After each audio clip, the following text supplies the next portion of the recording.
Unit 7. Born to Win.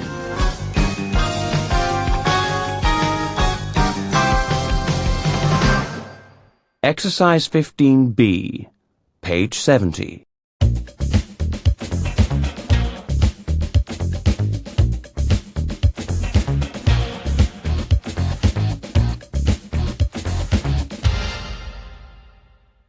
In view of the forthcoming London Marathon, we're taking a look at the latest in sport diet requirements.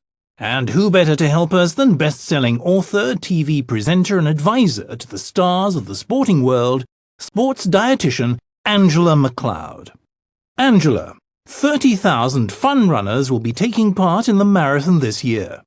But it won't just be their training that gets them across the finishing line, will it? Well, hopefully the clever ones will have paid almost as much attention to their digestive system as to their training sessions. I assume they will have had some dietary advice from the organisers. Oh, definitely.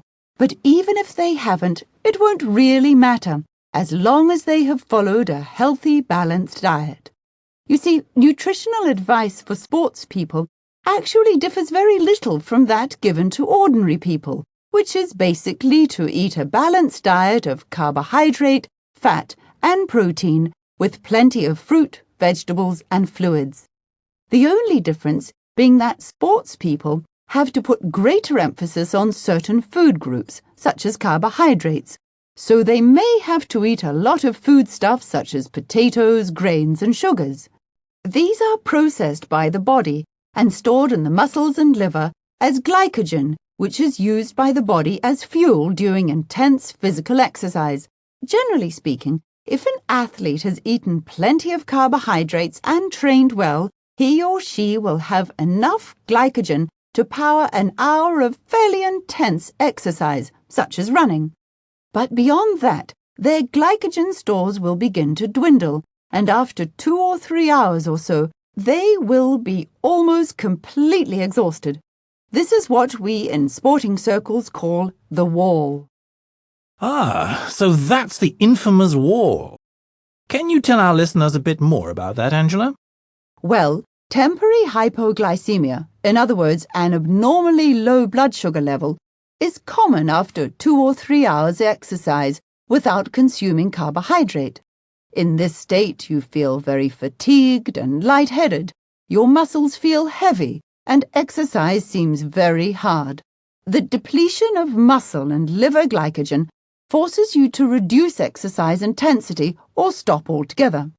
Fortunately, now that we know what causes the wall, athletes can avoid hitting it, or at least stave it off by eating a high-carbohydrate meal 3 hours or so before exercising.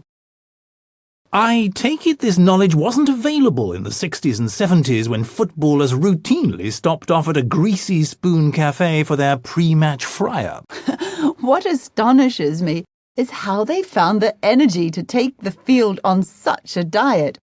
I suspect they got away with it simply because everyone was doing it, in the mistaken belief that a high-protein meal would give them the energy they were going to need later, when in actual fact, a meal like that must have handicapped them severely, as there is no way their bodies could digest that type of food and convert it into fuel.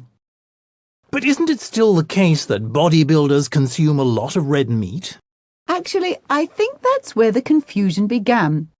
It was discovered about 30 or 40 years ago that high-protein diets promote muscle growth. In the 70s, the Americans began to apply this knowledge to Olympic athletes.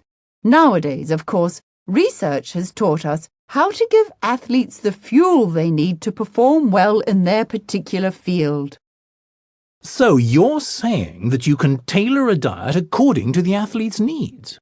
Like I said at the beginning, it all boils down to a basic healthy diet, but with added emphasis on one particular food group.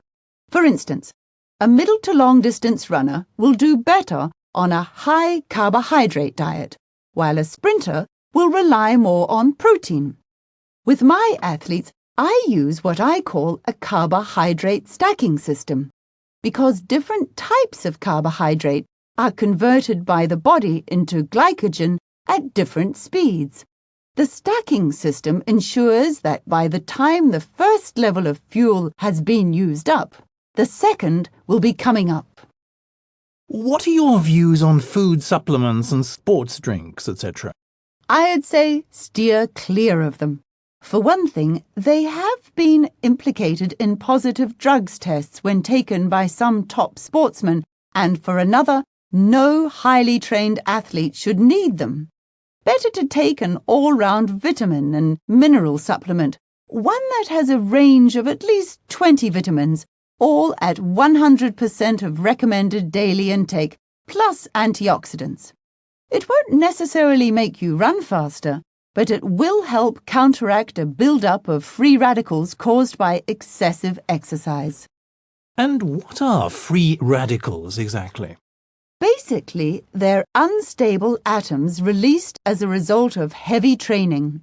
In large numbers, in the long term, they can weaken the immune system and are often blamed as the cause of viruses that plague many athletes.